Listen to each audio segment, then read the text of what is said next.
Kalau Nikos itu fashion muslim ya Mas. Kita memang di fashion muslim, tetapi kita mulai dari fashion muslim pria ya.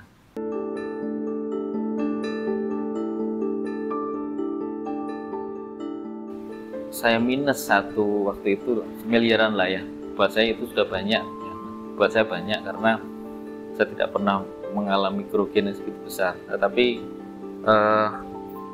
sebenarnya kerugian itu tidak terjadi pada saat itu saja, sebelumnya juga pernah, sehingga sampai di titik saya tidak bisa untuk melanjutkan proses pekerjaan atau produksi di perusahaan saya ini.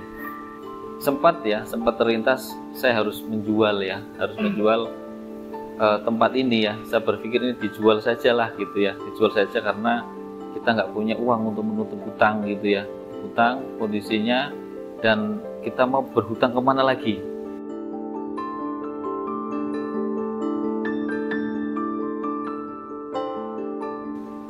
Produk kami di tahun pertama itu karena mungkin ketemu momen lebaran waktu itu, sehingga penjualan bisa lumayan banyak, mungkin sekitar ada 8.000-an pieces waktu pertama ya, 8.000 pieces terjual. Itu tahun pertama, ketemu lebaran itu. Keluarga ini menjadi salah satu support system yang paling mempengaruhi bagaimana keputusan itu bisa kita ambil. Orang yang paling pertama aja diskusi itu biasanya istri, ini gimana, dan tentu karena istri adalah orang yang paling dekat dengan kita, saya yakin banget bahwa saran-saran istri itu tidak mungkin menjerumuskan, ibaratnya gitu, tidak mungkin menjerumuskan, karena apa? Orang yang paling dekat dengan kita. Assalamualaikum warahmatullahi wabarakatuh. Perkenalkan, saya Agus Wiono, saya pemilik perusahaan fashion. Kebetulan lokasi di Comal, di Desa Gedek, RT 8 RW 3, Comal, Pemalang, Jawa Tengah.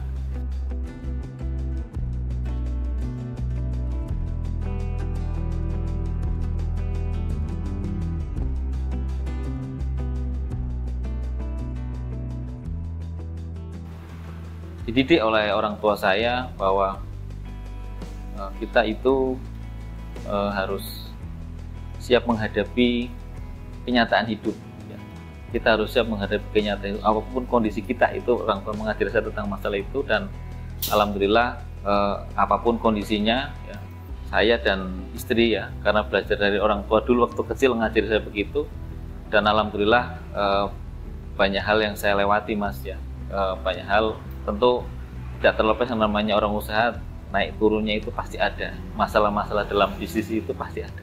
Posisi waktu itu saya masih belum punya pekerjaan tetap, karena setelah lulus kuliah itu saya tidak bekerja di perusahaan manapun, dan saya membantu ibu ya. Kebetulan orang tua saya itu adalah konveksi seragam sekolah, dan setelah saya nikah, itulah awal saya mau mulai merintis bisnis itu dari produknya ibu, produknya orang tua yang kami pasarkan. Waktu itu saya sama istri itu hanya membawa sampel ya, sampel baju satu, sampel celana satu istilahnya. Saya keliling ke sekolah-sekolah waktu itu sama istri.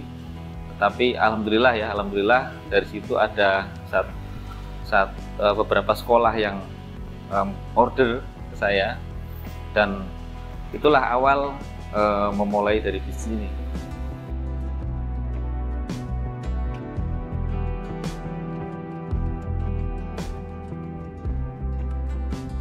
Awal mula perusahaan ini kami bangun itu melalui sebuah proses yang cukup panjang sebenarnya, dari memasarkan produk orang lain, yaitu seragam sekolah ya. Tahun 2015 saya berpikir bahwa usaha yang saya geluti, yaitu seragam sekolah ini, membutuhkan sebuah tempat produksi yang cukup besar. Namun karena kendala kendala tenaga kerja dan lain-lain, akhirnya saya berpikir untuk membuat sebuah produksi dengan sistem garment. Maka saya dirikan sebuah perusahaan dengan nama PT Gasapa Sukses Mandiri yang saya dirikan tahun 2016, tapi beroperasi tahun 2017 ya. Dan saya mulai untuk membangun sebuah perusahaan dengan harapan saya produksi yang lebih besar. Nah, kami bertahan sampai 5 tahun kurang lebih ya. Kami mengerjakan brand-brand lain, brand nasional. Kami bertahan sampai 5 tahun dan alhasil di ending di perusahaan kerjasama dengan perusahaan itu, perusahaan kami ini mengalami kerugian yang cukup banyak pada waktu itu, sehingga perusahaan kami akhirnya kami tutup ya tahun 2022 ya, karena kendala kondisi keuangan dan juga kerugian yang kami alami dari tahun 2017 sampai 2022 ini lumayan banyak, sehingga kami putuskan tahun 2022 itu kami tutup ya. Saya minus satu waktu itu miliaran lah ya, buat saya itu sudah banyak ya. Buat saya banyak karena saya tidak pernah mengalami kerugian yang segitu besar. Tetapi sebenarnya kerugian itu tidak terjadi pada saat itu saja. Sebelumnya juga pernah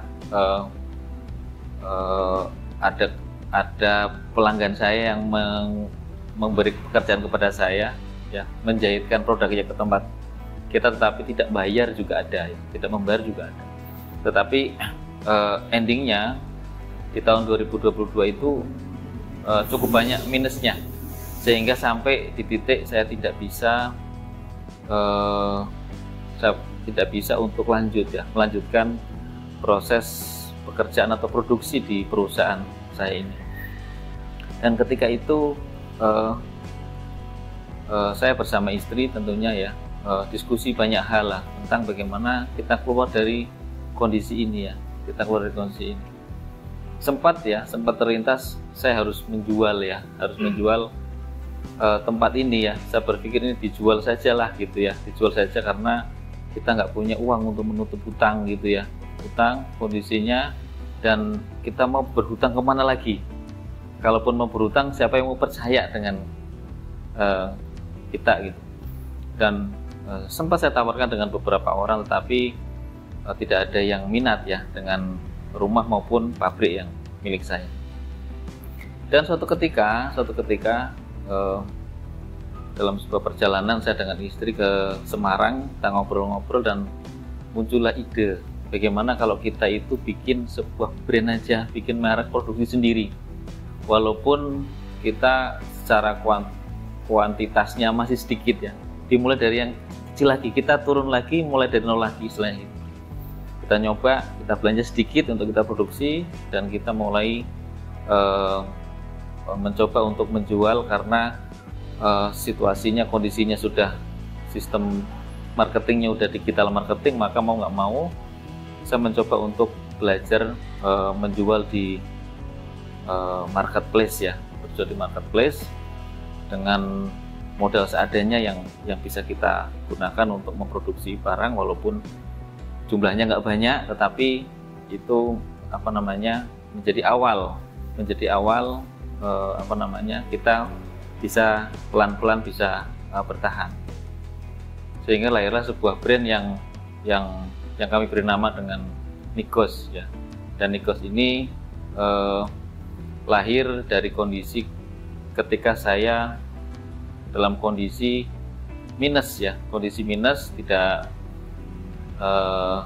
tidak bisa jalan secara produksi, sehingga lahirlah sebuah brand. Saya berpikir bahwa ketika saya membangun brand ini, brand saya bisa tumbuh besar. Nah, itulah awalnya, dan alhamdulillah sampai sekarang brand Nikos itu bisa pelan-pelan bisa jalan, dan saya mulai membangun perusahaan lagi. Saya rekrut karyawan-karyawan lagi bertahap. Saya mulai rekrut dari 25 orang, terus akhirnya sampai sekarang 150 orang.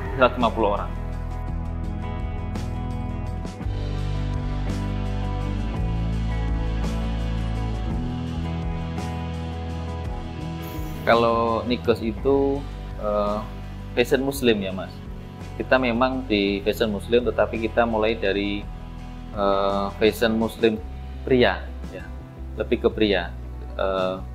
Target kami bisa memproduksi pria dan wanita ya. Tetapi kami mulai dari yang pria dulu ya, karena memang berkaitan dengan modal dan lain-lain lah ya, sehingga kami memutuskan untuk memproduksi fashion pria dulu ya. Dan rencana ke depan kami akan memproduksi fashion wanitanya juga.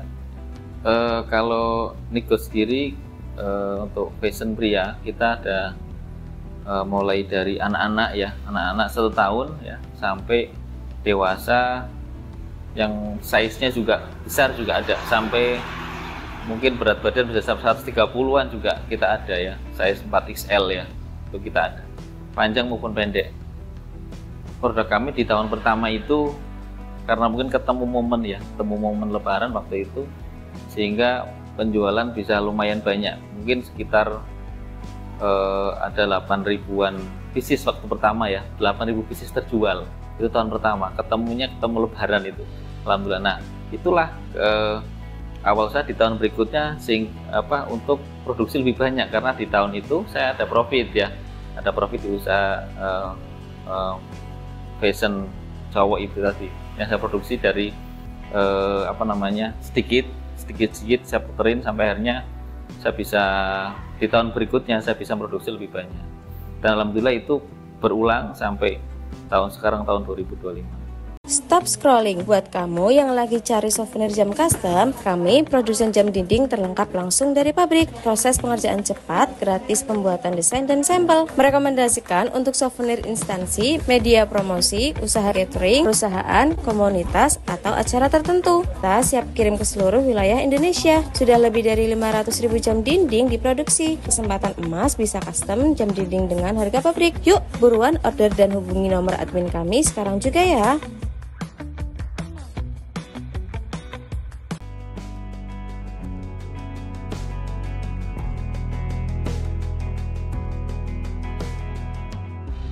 Ya, kita sebenarnya mencoba untuk beberapa marketplace ya, ada banyak lah, ada TikTok, Shopee, Tokopedia dan lain-lain banyak. Tetapi dari beberapa marketplace itu ada 2 marketplace yang memang penjualannya lebih banyak dari marketplace lain. Akhirnya kami berfokus ke 2 marketplace itu yang memang penjualannya lebih banyak dari marketplace lain, dan kami upgrade terus tentang perkembangan marketplace itu. Menurut saya penting sekali karena iklan itu adalah media kita untuk menyampaikan informasi tentang produk kita ya, sehingga produk kita itu bisa dilihat oleh orang-orang yang membutuhkan produk itu ya. Hampir ke seluruh Indonesia, karena marketplace itu udah jangkauannya seluruh Indonesia atau bahkan sampai ke luar negeri, itu bisa produk kita bisa dilihat oleh banyak orang. Dan salah satunya dengan ads atau iklan lah. Kalau budget iklan itu naik turun ya Mas, tergantung season ya, tergantung itu pada posisi kurvanya itu, kalau pas lagi naik itu iklannya mungkin harus gedein gitu, kalau pas rendah kita kecilin gitu. Itu tapi secara totalnya itu antara 5-10% lah dari total omset setahun. Berapa ya? Ya kalau tahun kemarin sih ya alhamdulillah sekitar hampir 18 sih Mas, setahun ya, 18 miliar ya hampir setahun, 18 M.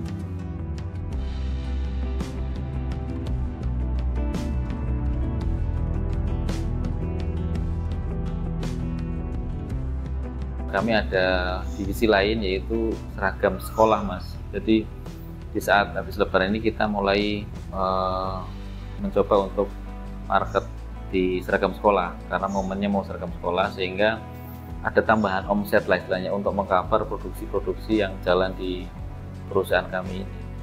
Kita di bisnis mungkin ya, semua orang yang berbisnis itu kalau dilihat kurvanya Mas, itu nggak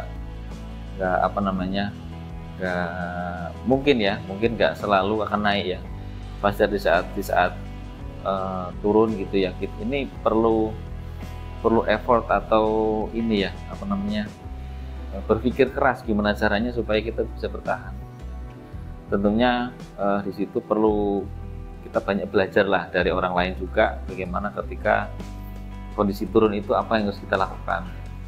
Kalau saya memang tadi mensiasati ada produk lain selain fashion Mas, ada produk lain fashion sehingga bisa menutupi ya. Jadi kurvanya itu kalau fashion itu di bulan setelah Lebaran itu turun, sedangkan kalau seragam sekolah itu naik, grafiknya akan semakin, sehingga di saat turun ini ketutup dengan seragam sekolah yang naik, sehingga alhamdulillah kami bisa bertahan ya. Tetapi ketika dulu sebelum ada fashion ya, sebelum kami produksi baju koko, kami masih produksi seragam aja waktu itu ya. Ketika tidak musim sekolah ya kita sepi jadinya gitu.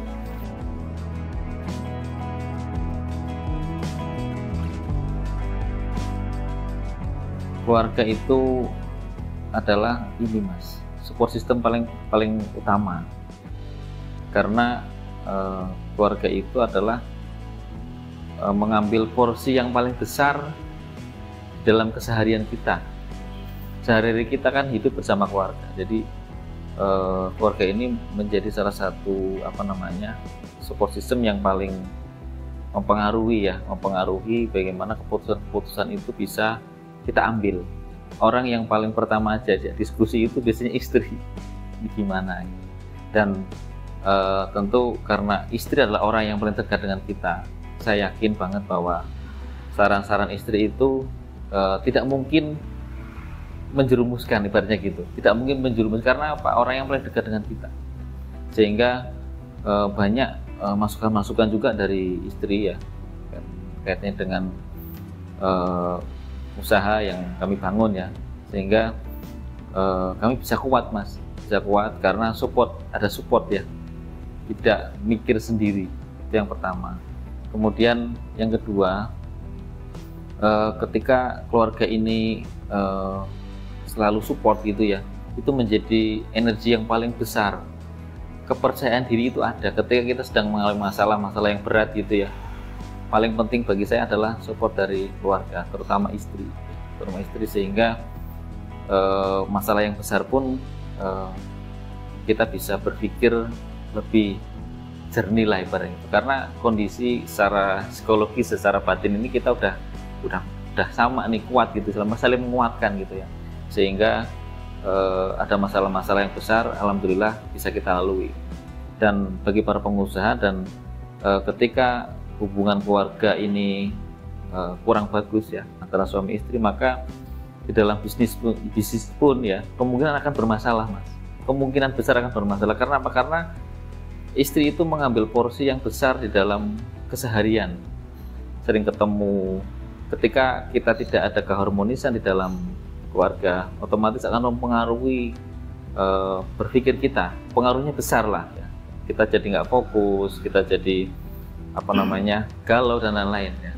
Itu realitinya begitu kalau saya itu. Karena support secara mental ya, istri bahagia, istri seneng, itu aja sudah sebuah support ya buat kita berpikir lebih cerdas lah ibaratnya dalam membangun sebuah usaha. ya mungkin sebenarnya nggak ada salah pilih istri Mas ya, karena istri itu kan pelengkap bagaimana kita bisa melengkapi istri, dan istri juga bisa melengkapi kita.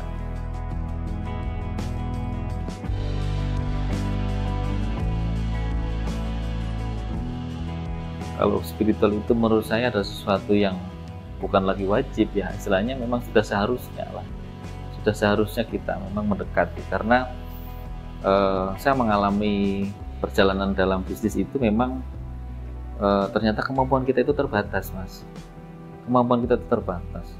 dan karena kita seorang muslim ya, beragama Islam, kita yakin bahwa tidak ada yang bisa menolong kita dalam apapun ya, apalagi di dalam bisnis ya, kecuali Allah yang menolong. Maka selayaknya seorang muslim ya lebih banyak mendekat, barangkali begitu Mas, lebih banyak mendekat ya. Dan karena solusi-solusi itu saya meyakini dan saya yakin bahwa bukan dari siapa-siapa tapi dari Allah yang Maha Kuasa. Apapun inspirasi, terus perkembangan bisnis dan lain-lain itu saya yakin Allah yang ngatur. Kita sebagai manusia itu hanya action aja lah, yang bisa kita lakukan aja. Perjalanan Allah yang ngatur. Jadi yang paling pertama itu yakin dulu mas, keyakinan dulu, baru strategi. Ya, iman dan strategi. Ya, jadi kalau itu nggak bisa dilepas ya, nggak bisa terlepas karena dua-duanya itu sebentar kakak ya, faktor yang menentukan. Dua hal itu adalah faktor yang menentukan. Dan ketika kita hanya berpikir tentang strategi, itu bisa jadi kita buntu, ya. Bisa jadi kita buntu. Maka iman itu di awal. Bagaimana kita iman atau keyakinan kita kepada Allah Subhanahu Wa Taala itu yang pertama. Keyakinan kita ditambah dengan strategi, tentunya dengan belajar lah ya, dengan belajar kita mengambil keputusan dengan intelektual lah ya, itu bukan dengan emosional ya. Insya Allah pertumbuhan bisnis kita insya Allah akan semakin baik.